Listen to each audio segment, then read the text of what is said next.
Well, we are live with the Short Term Rental Pros podcast. Today, I'm here with Emir, who seems like he has done the full short term rental gambit. Again, another guy who has an operator background, who has also ventured into the world of software. I've heard so much about Emir. I've probably talked to a handful of guys who have just been like, "Yo, you got to talk to Emir. Like, y'all gotta brain dump and connect." So we're doing that live for you guys today. So Amir, man, thank you so much for joining. What do you do? What do you do now? And then how did you get into short-term rentals? Yeah, well, first of all, Jeremy, thanks for having me and appreciate the intro. Heard great things about you and, B&B Calc and everything you're working on. I've been following you guys for a while, so a fan as well. So thanks for having me. Excited to be on. It's honestly I'm surprised it's taken this long for us to actually connect. So glad we're finally able to do it in this format. It's going to be good because it's kind of streamlined and we're going to kind of get to the point of things. But yeah, let's start kind of what I'm doing now. I'm the CEO of Rabbu. We're based in Charlotte, North Carolina, but we're building a marketplace for short-term rentals. Basically, we're taking properties that are for sale on the market and off market that people come to us with, put short-term rental data on top of it, and we allow people to find the best Airbnb or short-term rental to buy. As part of that experience, we connect them to agents and lenders that can help them with the purchase itself.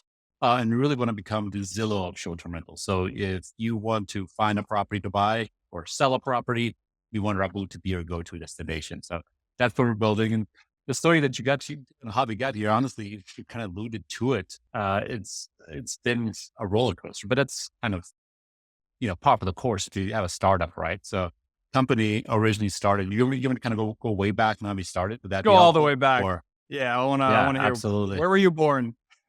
Where was I born? Yeah, that far back. Oh man. Okay, cool. Yeah. So, I was actually born in, what at that point was Yugoslavia. Now it's ex-Yugoslavia in the state of Bosnia, which now is its own country. So I was born in Bosnia, lived there till I was 6. Unfortunately, it was a civil war that broke out in Yugoslavia. It actually started in the city that I was born in, and my family and I fled when I was 6 years old. Fled to Germany, lived in Germany for 6 years, and then we got the opportunity through a sponsorship from a church in Langston, in North Carolina, to move to the United States, and we did. So I moved here when I was 12, and to say that was a culture shock would be an understatement. And the funny thing is, it was a culture shock in the opposite way that what you'd think, right? So you think like, hey, this Bosnian kid that lived a few years in Germany, moved to the United States. He's like this, big, great country with like these big buildings everywhere. It's like, what you'd imagine, like somebody be a culture shock from like the grandioseness of the United States. The initial culture shock was honestly the opposite. Love it here. Let me preface by saying I love it in the United States. Great place to be. Raise my family here, but we moved from a town in Germany that was like 300,000 people to a town here in the States that was 25, 30,000 people. That, the thing that was most known for is for barbecue. So we had pig statues everywhere, and the tallest building was like 4 or 5 stories, right? So Which is this, North Carolina? yeah, in Lexington, North Carolina. Oh, So yeah. Yeah. yeah, Okay. so you're from North Carolina too, so you've at least heard of the city, right? But Yeah. it's a And I city you used to, pass by. yeah, we high school basketball games, to all the random, barbecue destinations there were. Yep, exactly right. But I was 12. This was like in the late 90s. Everything I'd known about the United States at 12 years, what I'd seen on TV. So it was like L.A., New York, Chicago. Like I was a big Chicago Bulls fan because I'm, tall basketball player, like yourself. So like I was excited about moving to the big United States into these grand cities, and I moved to Lexington, North Carolina. Biggest, as I mentioned, like the tallest buildings, like 5 or 6 stories, pig statues everywhere, and I'm like, what the heck is going on? Like, how did I end up here? Right, like in this little city that was much smaller than the city that I was used to, a very different kind of culture that I was expecting from what I'd seen on TV. So long story short, at my first opportunity to move to a real city, or bigger city, I don't want to do Lexington, yeah, to a Hey, bigger city. I Let's think call it that. Lexington counts as the triad, right? It does, but like when I wanted to go shopping, I'd go to Greensboro or like Winston-Salem, right? Like I wanted to hang out, we'd make that like 30-minute car ride to go to the mall in Winston-Salem or to Greensboro, versus anything in Langston. It's just what it was. Regardless, I don't want to crap on Langston anymore. Glad, obviously very, very fortunate to have been sponsored by a church in Langston and to move to the United States. So I always will be thankful for it. But the second I got a chance to go to a bigger city like Charlotte, I did. So I moved to Charlotte for college, got a civil engineering degree here, and did an engineering thing for a handful of years. And to be frank, absolutely hated it. I wasn't meant to be a civil engineer. I had the degree, I had some initial licenses. I just wasn't happy being an engineer. Kind of, I saw a pretty flat career path where I was going to be, you know, 40 and bald and 500 pounds. It's like, it just wasn't for me. Like it wasn't, didn't complete what I wanted to do, especially How with old are you all now? this.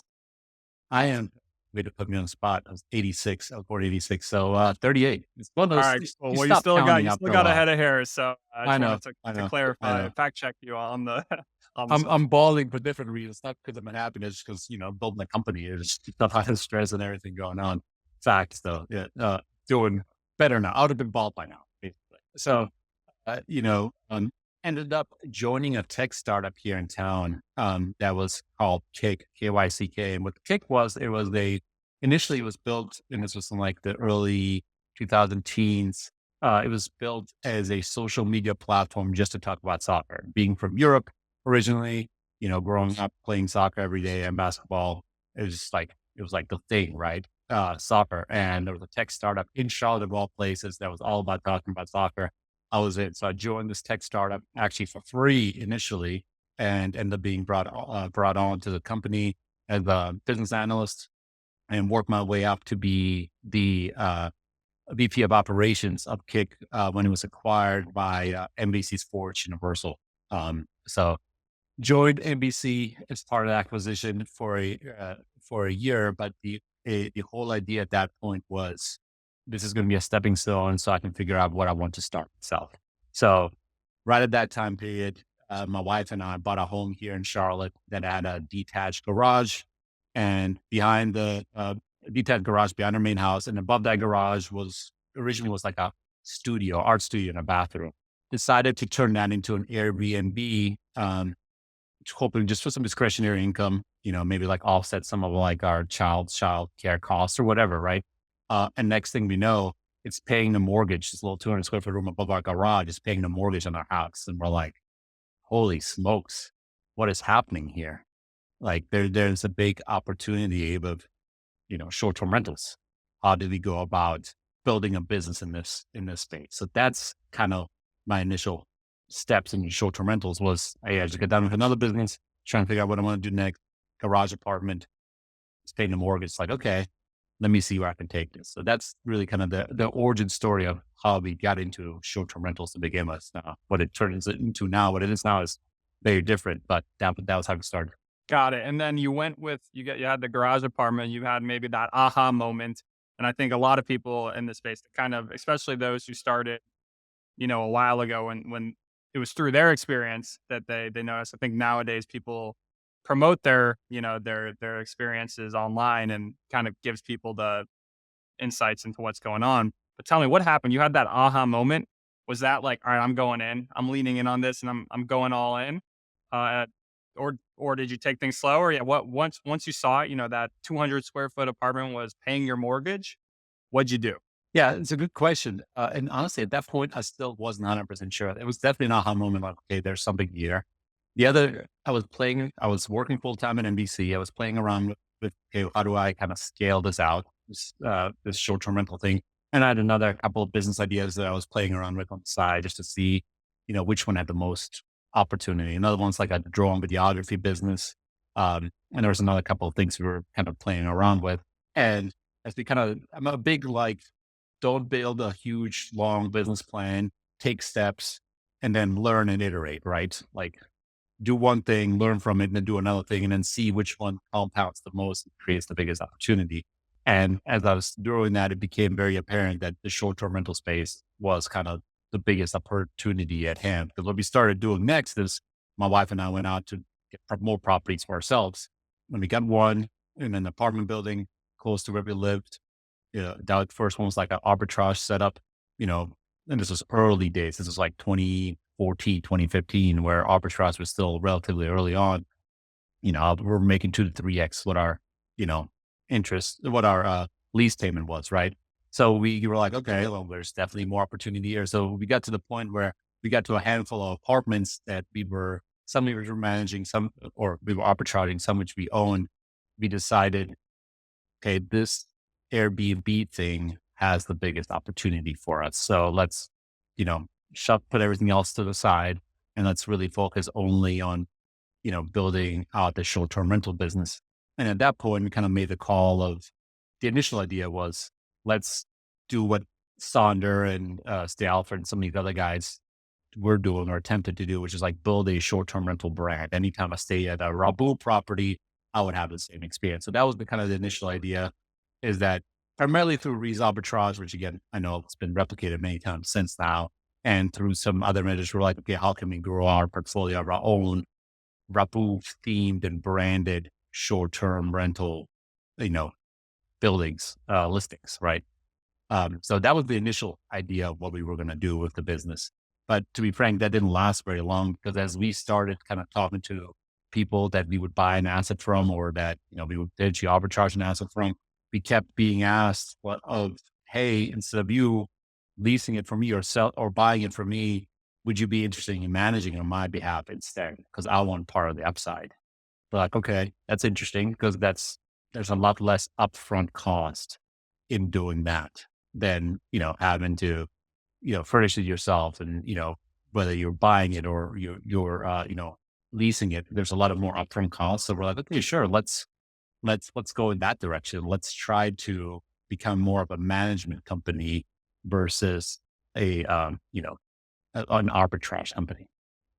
This is also around the time that I brought in my co-founder, James, who was with me at Kick and then also at NBC after he got acquired, to start building out the back end infrastructure of how we would operate these units. Because once you get to about five, you know, you need to start building out some back end operations and automating as much as possible in order to be successful. So I brought James on, who's a full stack developer. I said, James, hey, this is what I'm working on. Can you help me make this as seamless as easy as possible? So that's when he joined, and we really kind of, honestly, I kicked my wife out actually at that point. I said, babe, I love you, but I want to separate business and home. You know, you keep doing your nursing thing. I'll be the risk taker. And then when I come home, like, we don't have to talk shop. It's hard to separate business and personal. But, when you're together all day, every day, I know what working that's on like. both. Yeah, I believe it. Eh, It's hard. So that was kind of the first iteration of the company. Um, we were doing that, kind of growing the business side of things, on more on the management side. And we started running into roadblocks or challenges through that process. The first one was, what property management system do you use? So we started off with Guesty and we ended up building software on top of Guesty to serve our use case, including at one point we built our own IoT platform. So what like Links does now, or a Pearto, or even there's a few groups that do like Parakeet, or groups that do like IoT automations. We ended up building our own. We actually took that to market as well to see what the opportunity was there. And we quickly realized that that wasn't for us, because selling a property manager hardware and then trying to automate that and all the challenges that came with hardware, we just didn't think was the right opportunity for us. The one thing that always was working though was the management side. And as part of the management side, there were two questions that we always had to answer. And they were, how much money can an existing property make? And can you help me find a property to buy? Those were kind of the two questions that we always answered. And, to equip our sales team and to also be frugal and economical, we didn't want to pay for the data subscriptions that were out there at that time period. So we decided to build our own, because we're technology guys and build everything ourselves. So we decided to build our own kind of data tool initially to be used just for us, for our sales team on the back end.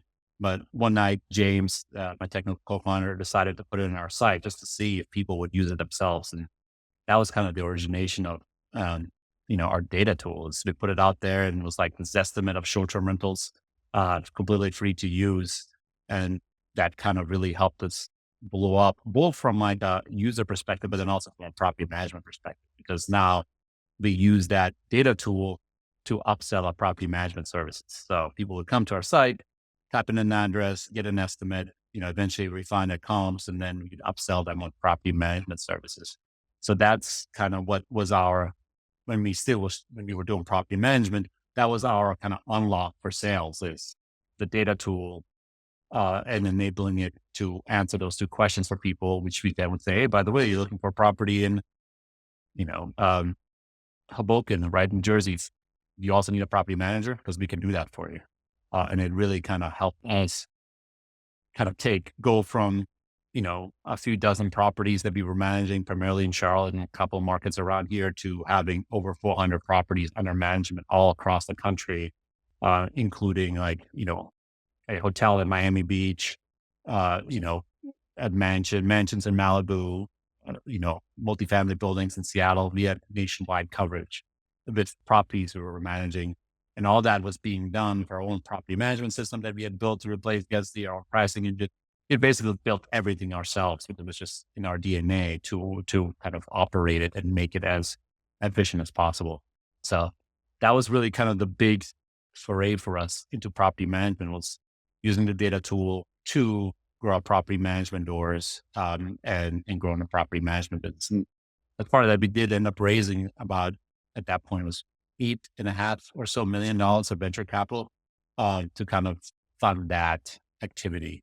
And that property management was going strong up until May of last year when we decided to transition it elsewhere, and focus primarily on on the data side. I actually think I had a now that I'm honestly, this reminded me, I think like 4 years ago, I think maybe I was on the site. I don't know how it came to be, but I think I got a demo or I saw, I don't YouTube video or something, but you guys had like your own owner dashboard through your software. And honestly, it was probably the most comprehensive owner dashboard that I'd ever seen. And honestly, to this point that I've still ever seen. So you guys built out some very sophisticated stuff. We did. I mean, it was kind of bonkers to think about it. We had any tool that you can imagine that was out there. We built it ourselves. And the idea that the reason we built ourselves, one, it was in my DNA, it's in James's DNA, it's in our other co-founders' DNA, is to build the technology ourselves. One, two, we just could never, for the use case that we were solving, which was nationwide coverage of short-term rentals primarily being used as investment properties, there just wasn't a good use case of software that we could kind of pull together that would solve it the way we wanted to solve it. And again, we just believed in what we were doing on the back end side and technology side. So we built it ourselves. And, honestly, it worked. We had 400 plus properties that we were managing across the country, but only 30 people to manage that, which is, pretty That's lean. impressive. Yeah. Comp, people to properties. Cause usually it's closer to like 5 to 1, 10 to 1 is like the best we've seen. We were close to like 13, 14 to 1, one employee per 14 properties. And a lot of the people that we were employing weren't even ops people. They were engineers and developers and product people. So it was a very different setup, to say the least. But at the end of the day, it didn't work out because we couldn't get it profitable. And with the public markets, we were doing with groups like Vacasa, that short vacation rental management companies just weren't being valued very highly, right? Like Vacasa had seen around that time period, Vacasa had seen their value drop 90+%, right? Sounder was struggling. And we just couldn't figure out how to get that side of the business profitable, and efficient, even with a small team, just because it was short-term rental space was a bit unpredictable at that point. And this was, I guess, 2022 into 2023 when this was happening, when things were really starting to slow down, interest rates went up, everything just kind of screeched to a halt on the management side. Got it. So what did you do? So you built out this 400, listing unit PM business all over the country, did it with a very lean team. Seems like a lean, but, A-level player team or engineers, not quite the, offshore virtual assistant route that a lot of folk, inclusive of myself, frankly do. But yeah, what'd you do? So you had a couple things going on. You had the data side of the business, what folk probably know as Rabbu today. And then you had, your operations arm. Did you sell the PM business? You wind it down, and then yeah, how did you like Yeah, refocus? it's a great question. So it's interesting. It was the beginning of 2023. We got together as a board and we're like, okay, what's the best play? You know, with both the data tool that we had that at this point had like 40,000, 50,000 monthly active users, and property management business, which was bringing in good money, but just wasn't profitable. Right. And, we kind of decided, let's see if we can get it profitable. If we can't, then we're going to have to figure out an alternative for it, whether it's sell it or, shut it down or whatever needs to happen. So the first thing we tried to do is make it profitable. We couldn't get there. Transparently, we just couldn't. And that's because we were also doing two things at once. We were trying to run the data business and then the property management business, which is hard to do at the same time. But we couldn't get it profitable without distracting from the property, from the data business. So that was the first kind of realization. Then we did look at options to sell it, but our portfolio was so unique in that, we didn't just a lot of times when you're selling a property management portfolio, you have buyers that are only looking for single family homes or only looking for multifamily buildings. And they're only looking in vacation destinations or they're only looking in, more urban destinations. We had a mixture of hotels, of single family homes, of, multifamily buildings, of small multifamily, large multifamily, really a myriad of things that we built that we knew we could manage, but there wasn't a perfect choir of the portfolio directly, right? So what we ended up doing was we did find somebody who wanted the portfolio, and we partnered with them in a way that we went to our owners, let's call them owners, the groups that we manage properties for. We give an option. We said, you can take this over yourself and self manage it, or you can transition over to this other group. And we really gave them an option versus trying to kind of get every penny out of it that we could. And we tried to be, the best partners possible. We gave them an option transition to yourself, and here's our recommended tech stack and, resources that you can use to continue running yourself, or transition it to this other operator who can continue running it as if, you were with Rabbu or close to our old property management services. So that's what we ended up doing in May of last year. And, the crazy thing is we did all that in a month. We basically decided at the end of April that this is the best way to go.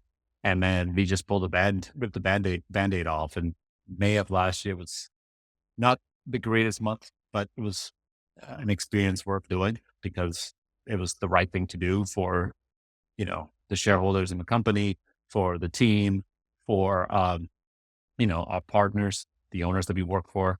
It was just the right thing to do. And based on everything I've seen, things have worked out really well. A lot of our employees transitioned over to some of these other companies that, that took over our portfolio. So, all in all, it worked out okay, but it was a stressful month or so winding down, a portfolio of 400 plus doors. that you It's built doable. over It's all stressful. several years too. It takes Yeah. several years to build it, and then you've got to wind it down over the period of several weeks. I could only, and actually, I'm seeing I'm not familiar with like awning to red awning, but I think they had a similar transition themselves, probably about the same time, or maybe before, maybe after. That was just when I talked to like uh, their head of PM operations, and he was telling me about, yeah, that transition process. Okay, so you went from, so PM, I mean, massive PM, frankly, probably, millions in revenue a year and whatnot.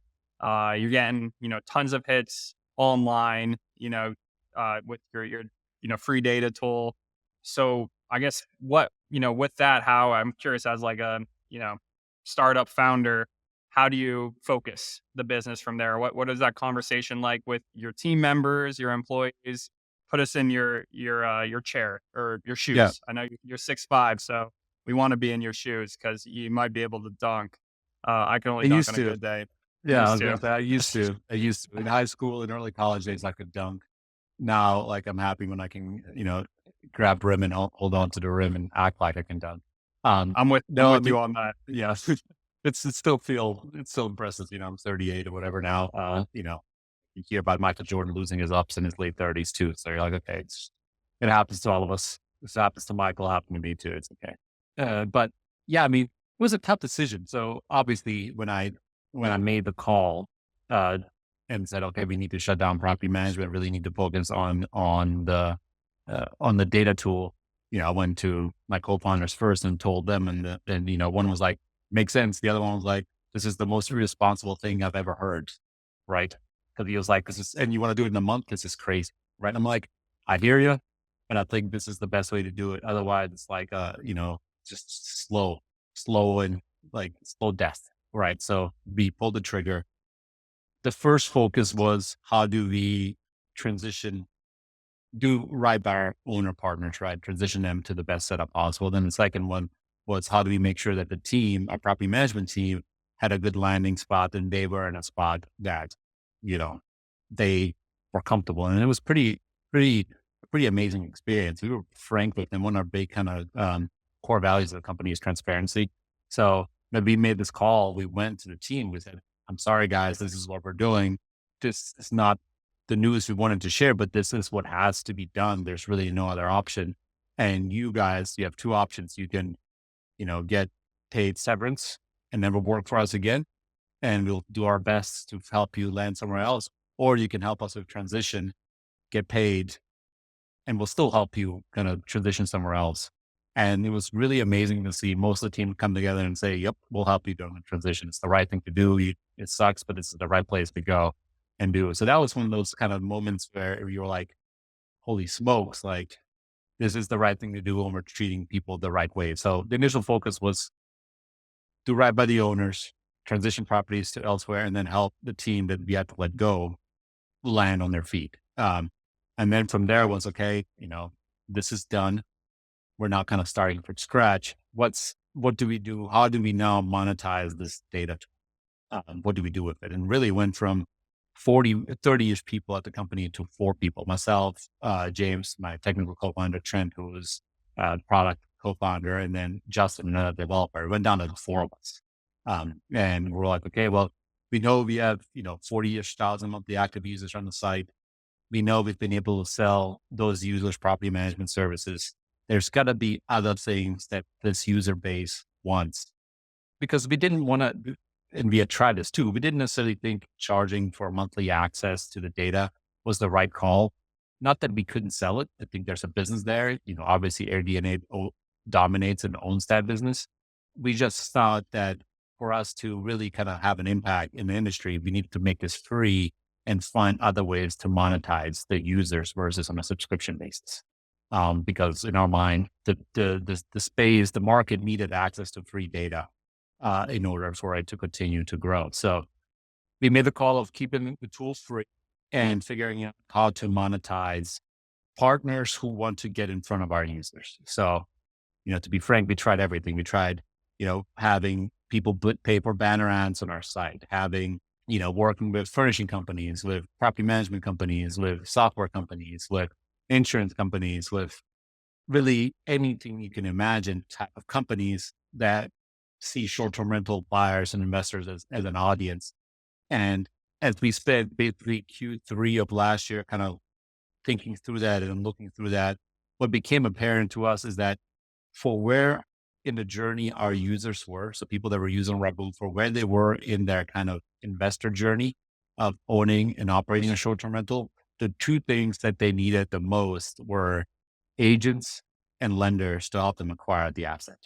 So we decided to really shift our focus on becoming a lead gen platform for agents and lenders. So most of Q4 of last year was all about building out the process and the kind of the user journey on how somebody willingly and with implicit kind of mindset becomes a lead for one of our partners, and then all obviously going on a partner network. But that was kind of the thing that we focused on in Q4 of last year is how do we take this user base and not give them what they want, which is access to agents and lenders, and do that in a way that is most organic to the way they're using their site. And then also that they know that they're asking for these agent and lender connections, because only way that's successful if they know they're getting connected to agents and lenders. Otherwise, nobody wants to. Like the worst experience anybody's ever had as a consumer is if they're like thinking about getting a loan or get cold called by, like you go to like Credit Karma, you press one wrong button and you You get get like 1,000 20 phone text calls. messages. Like nobody wants that, right? Like that's not the right way to do it.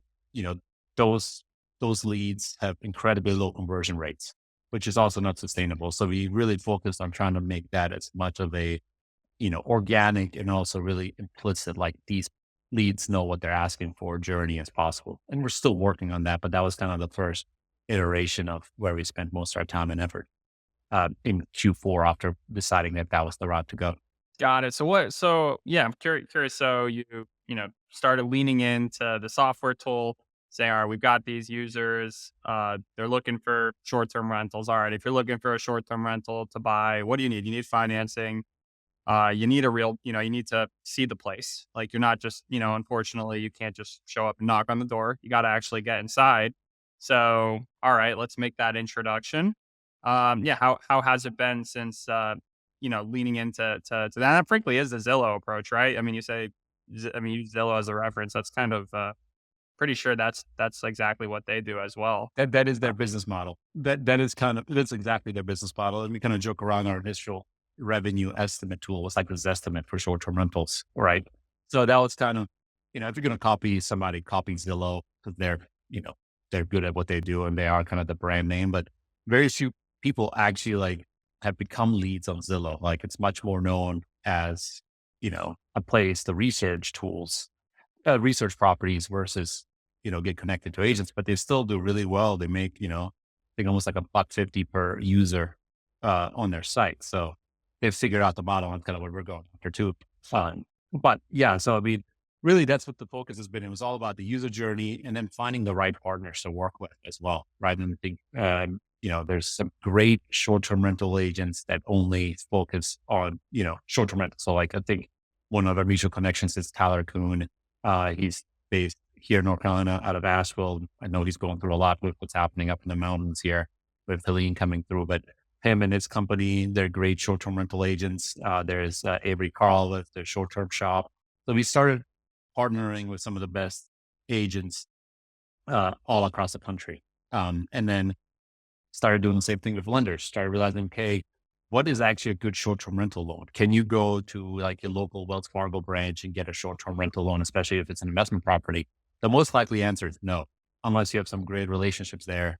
So how can we get the right lenders onto the platform that actually provide loan products that are suited for short-term rentals and short-term rentals only? So we started talking to more of those groups, started trying to figure out what what their loan product is and how to best describe what a debt service coverage ratio loan is to our users. Because transparently, it was foreign to me 18 months ago what a DSCR loan is. So it was really a lot of educating ourselves and then figuring out a way to take that same information, educate our users, and then to turn, our users into leads for our partners. That was the experience that we've been working on for the last, 9 months or so now. So yeah, how's that been? Or how is this It's yeah. experiment, the pivot? I think And pivot's probably the yes, I mean, smarter word. it's so far so good. Honestly, I mean, it's going well. We're seeing a lot of demand from agents and from lenders to be on a platform. Now it's all about continuing to unlock the user growth on our site. We've more than doubled our traffic in the last 12 months, which is great. But there's plenty of upsides still to be had on our platform. So that's kind of what we're trying to think through. What are some levers that we can pull to make Rabbu more of that household name that we want it to be when it comes to short-term rental investing. So we're, exploring SEO strategies, paid ad strategies, some guerrilla marketing strategies to get ourselves out there more so that we grow awareness of the brand and what we're doing more. We're also getting to the point where it's time for us to bring on more team members to the team, and transparently, that's hard. There's some PTSD now from having gone through what we went through, in May of last year, where we had to get move on from some great team members, and now you're like, oh wow, I just posted a job post the other day. I'm like, man, this just feels weird to be doing this again.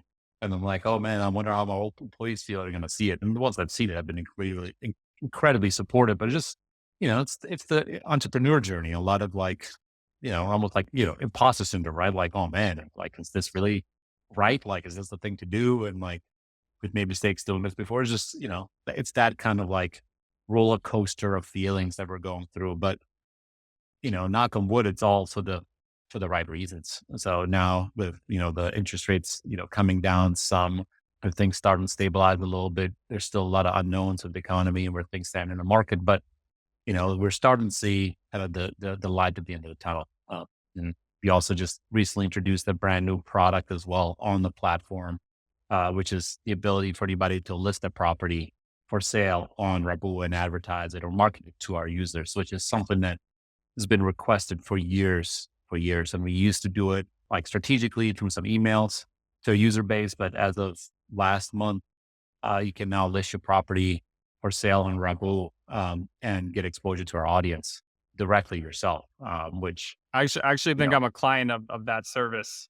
oh, nice. Quasi, and so we're selling one place in Florida, and it's been the house has done well. We have a track record with it. I have a couple partners. Ironically, there was actually a I got called by the Wall Street Journal a couple of weeks ago, and I talked to this guy for 2 hours about my investing experience. Don't mean we'll get on target in a second, but I think you might find this funny. So I talked to this guy for 2 hours. He's seems like a nice guy. I love the Wall Street Journal. Talked to him through like every property that I've invested in, what the process looked like raising money, how it's done. And I told him, yeah, there's two, one yes, have you sold any? Yeah, we sold one in Western NC, it was a small cabin, prices appreciated, we sold it. Like it made sense to sell it. We're selling one in Florida, homes had, done well, insurance has gone up a lot. And you're just like, you know, price has gone up, we're selling it. And then he pretty much after 2 hours of talking, he only uses like the examples of selling it as kind of the but, I took a picture, I sent him over a photo of myself smiling in front of a house and I read the article, next thing you know, all right, of course, I guess we'll never talk Yeah. to You're a distressed seller. yeah, exactly. Right. That was like what the article was about, was like Yeah. friends who bought houses together and like regretted it. Which like I would be nowhere if I hadn't had done that. I don't regret that I've done that. Obviously, it's just, it's business. You got to roll with the punches, sell something, buy something else. Like it is what it is. That's how you do it. But my point, I guess I just wanted to vent that out there maybe. No, it's Uh okay. It's funny. I'm pretty sure that same guy reached out to me. And we talked for probably about 2 hours, probably 30 to 45 minutes. And, he was trying to kind of probe and, oh, the short-term rental market done I anybody fell bought for in the bait. Florida and these places. Places was like, was distressed and, it's like a apocalypse or like Airbnb bust. I'm like, I mean, it's real estate, right? There's ups and downs to every market. If you bought right, if you're managing it right, if you're doing things the right way, then you will be fine. I was trying to paint, I wouldn't say a rosy picture, but a more realistic The truth. picture. The At, truth. at the truth, right? And again, I never heard again from him, and I guess I wasn't featured in the article because I would have probably heard about it. So he probably didn't like what I had to say, and he was nitpicking with you. The one thing you're like, oh, my insurance is up, so I decided to sell. I mean, I did say I was like, you could probably put like 40 grand into it and then put a putt putt in the backyard and add a tiny bowling and, add some more amenities. Just frankly, I own the house with two other people. They wouldn't want to do it. So if they don't want to do it, like I'm not going to force the issue. Like, let's just sell it, take the funds. I'm looking at a place Thursday, like off market deal around here. So like, I'm still making moves. I'm just, but yeah, he took that and made it like partnership issues. And I digress. But my point was that particular, and frankly, it is a good house. Taylor Jones actually. So we just listed it like 3 or 4 weeks ago. But I told Taylor Jones, who I know you're on Twitter, so I would imagine. Yeah, yeah. No, I know Taylor really well. We're close ish. Yeah, Taylor's a character for sure. Yeah, I was Yes. actually talking to him Friday, and actually the conversation we had kind of led to why I'm, or I guess indirectly to why I'm going to look at houses on Thursday. So very influential guy. But yeah, I had him on the podcast where we actually went over that specific property. And I told him, hey, we plan to sell it. This is why. He said what you can do to like make more money out of the property. I showed my exact numbers on it. And then I saw one of your guys' emails like a month ago. And it does seem like the buyer's market, frankly, in Florida. I mean, right now there's literally a hurricane coming through. So it's kind of things, frankly, like have kind of gone like I thought we priced it right. Like I thought we have had tours, but it just seems like in Florida as a whole right now, people are kind of just like wait and see mode. I think also the election's coming up, but I saw one of your guys' emails and I was like, oh, I mean, I think our house would make a lot of sense. So I forwarded it over to our realtor, and then he showed me that he had transacted with you guys.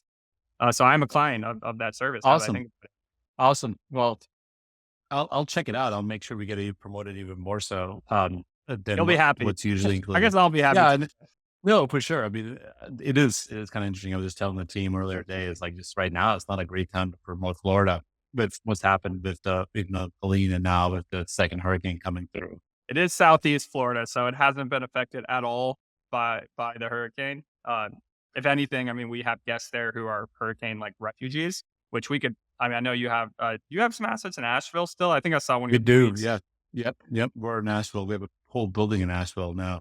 Yeah, so I'm sure we could talk about this hurricane, probably have its own episode, just the stuff we've had to deal with this hurricane the last couple of weeks.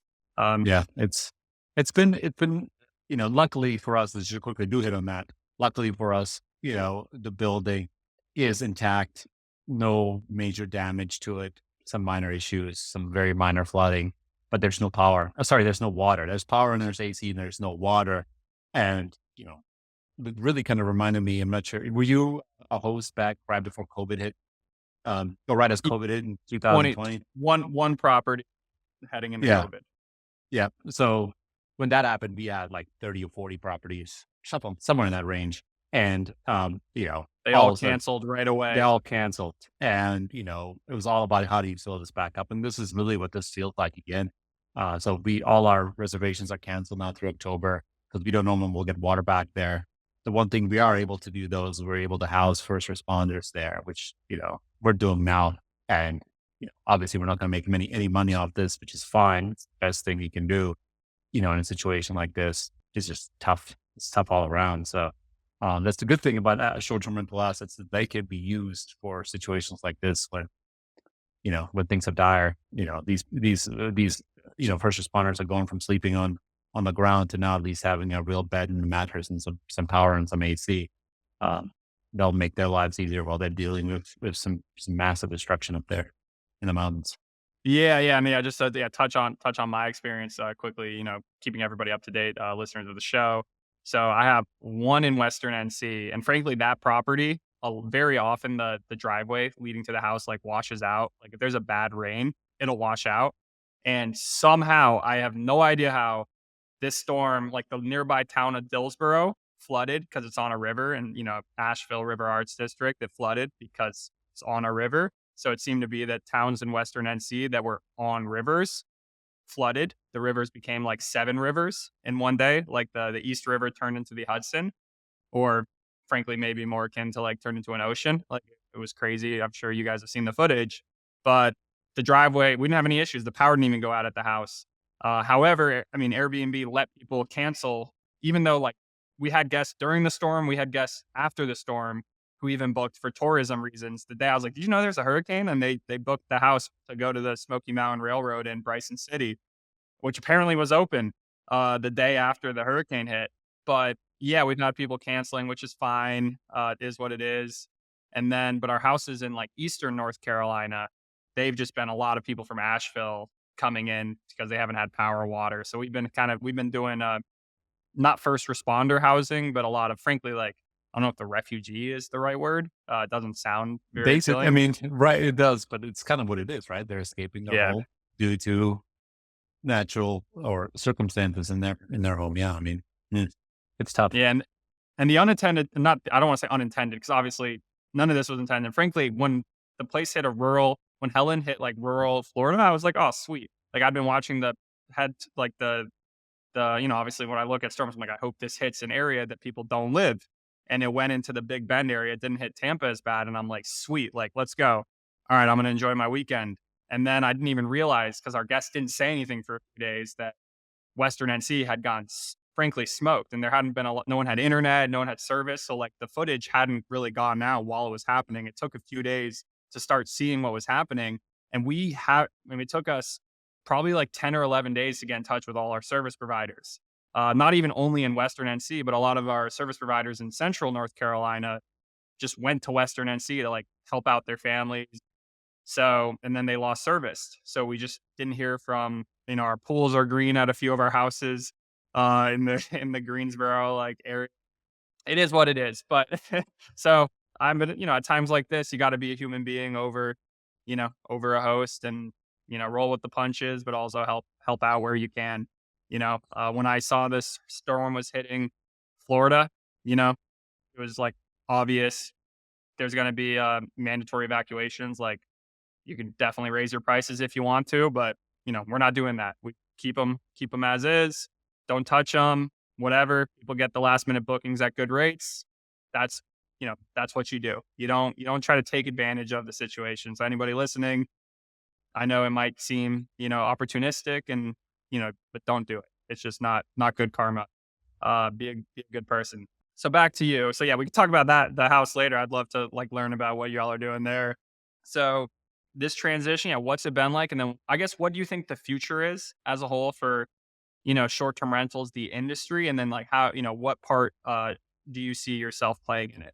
Yeah, I mean, first of all, I think some of the kind of conversation you hear about short-term rentals and, Airbnb bust and inclination, I think it's way overblown. If you were to kind of follow the growth curves or the linear curve of short-term rentals and the demand in the space, the demand for short-term rentals has, if you kind of even take a step back from it, somewhat ignore the craziness that happened during the COVID years, the demand for short-term rentals has continued to grow up and to the right. During COVID, we saw some extremes where it fell significantly in COVID first, as you were kind of alluding to when, things got shut down, but then a demand skyrocketed when people were allowed to travel, but we're doing so with social distancing in place. But if you take kind of step back, dating back to, early 2000s, short-term rental demand has been kind of growing up into the right consistently. So we're not seeing any kind of change. There's no data that tells us people aren't staying in short-term rentals anymore. There's no data saying that people aren't willing to pay more to stay at a short-term rental. There's some data I published the other day that shows that the net promoter score for short-term rentals is higher than hotels, significantly higher than hotels, even though if you follow social media and are in the short-term rental kind of market, you think that all of a sudden everybody thinks hotels are the I'm not greatest thing staying at ever. an Airbnb ever Yes, again. it's not the case. They made me put my sheets in the washer. Right. I didn't realize a lot of times they make you put the sheets in the washer is because if so that your cleaning fee is lower. And I don't get me wrong, I understand paying a cleaning fee sucks. Nobody wants to pay a cleaning fee.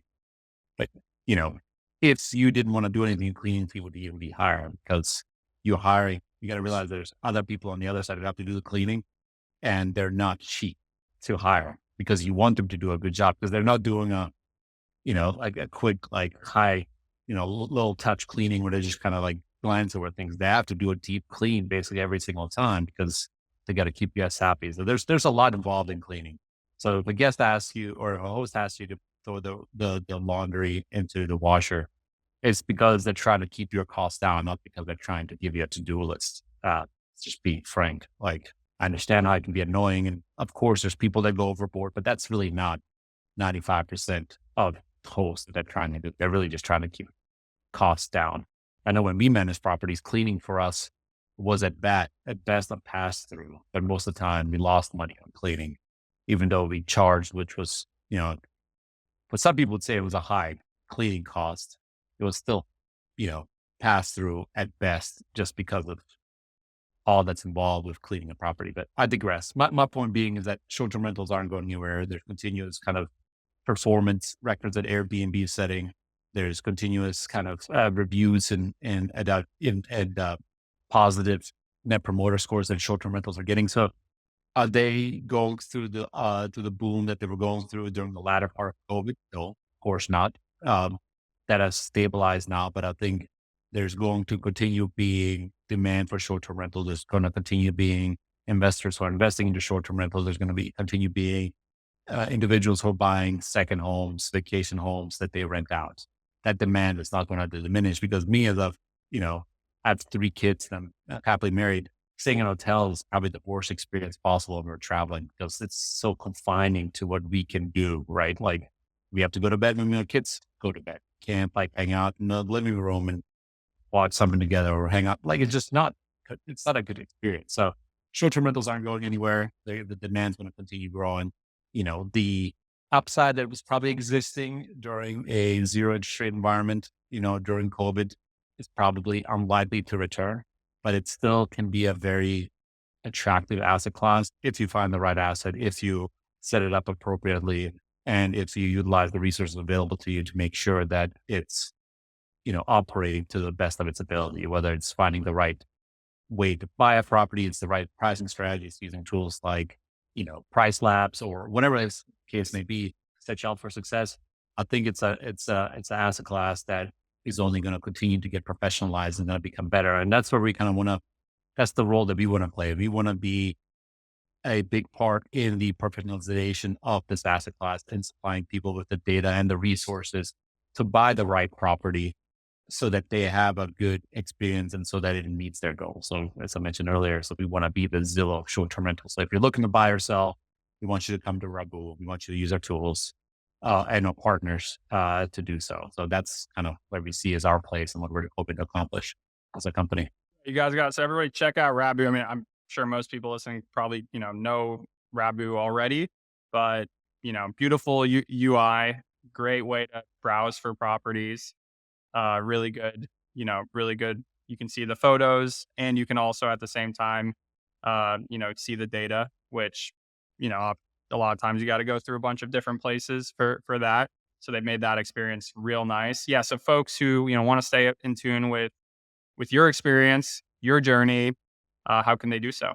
Yeah, I mean, probably the best way is to, obviously check out Rabbu.com and check out the properties that we feature on a continuous basis, including yours. It's a good property for sale. It sounds like Hey, if southeastern someone Florida. wants to buy the house, I'll show you the full numbers. You can watch the episode with Taylor. Like, I've got nothing to hide. Like, I will tell you insurance costs in Florida have gone up, but they don't seem to be going up that much anymore. However, I don't know. Maybe this week could change that. I don't know how that works.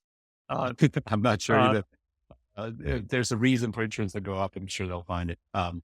But yeah, I mean, and, follow me on Twitter at Emir Dukic, EMIRDUKISD. That's probably where I'm most active. Though you might see me more on LinkedIn going forward as well. But the most authentic and real me is probably on Twitter. So, if you ever want to interact with me, you can find me there as well. I follow Amir. He does like this is happening this week in short term. I don't follow that many people on Twitter. Admittedly, it's kind of unhealthy when I go on. I start following for the Twitter has a lot of crazy stuff going on there, so I start going into some of those wormholes personally. I got to stop doing that. But Amir puts out really good stuff, so make sure to check him out there. Amir, thank you so much for coming on today, and yeah, everybody, stay tuned to the next episode of the Short Term Rental Pros podcast.